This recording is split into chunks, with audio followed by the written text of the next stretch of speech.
Olá, meus queridos alunos! Hoje estudaremos sobre os artigos. Veremos o que é um artigo, quais são suas classificações, exemplos de artigos e resolução de um exercício. Os artigos são uma classe gramatical que se apresenta com poucas palavras e que tem a finalidade de indicar se ele está sendo usado de maneira indefinida ou definida.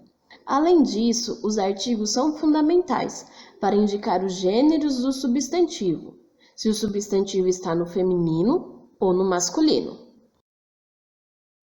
Sendo assim, os artigos se dividem em dois grupos: o artigo definido, composto pelo o, a, os e as, e o artigo indefinido, uma, uns e umas.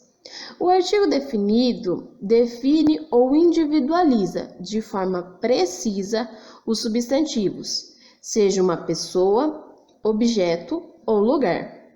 O artigo indefinido determina de maneira vaga, indeterminada ou imprecisa, uma pessoa, objeto ou lugar que não é mencionado no texto.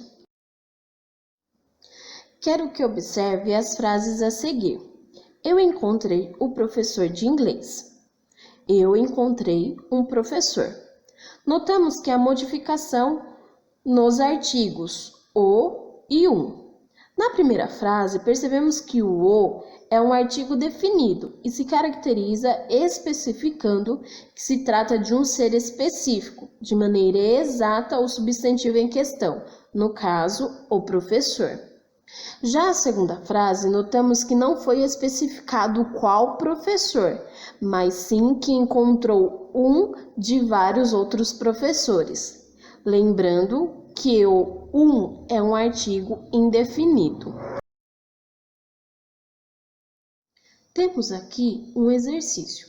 Grife nas frases abaixo os artigos definidos e indefinidos. Primeira frase.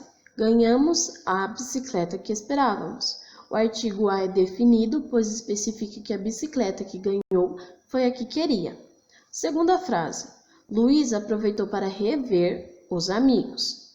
O artigo os é definido. Aqui ela especifica quem ela reviu, no caso aqui, os amigos. Terceira frase. Uma certa tarde saímos para caminhar. O artigo uma é indefinido, pois não diz que tarde, qual tarde eles caminharam. Na quarta frase, Joana convidou para a festa uns amigos estrangeiros. O artigo uns é indefinido e podemos notar que não especifica, não é especificado quais amigos estrangeiros ela convidou para sua festa. Espero que tenham entendido, tenham bons estudos, até a próxima!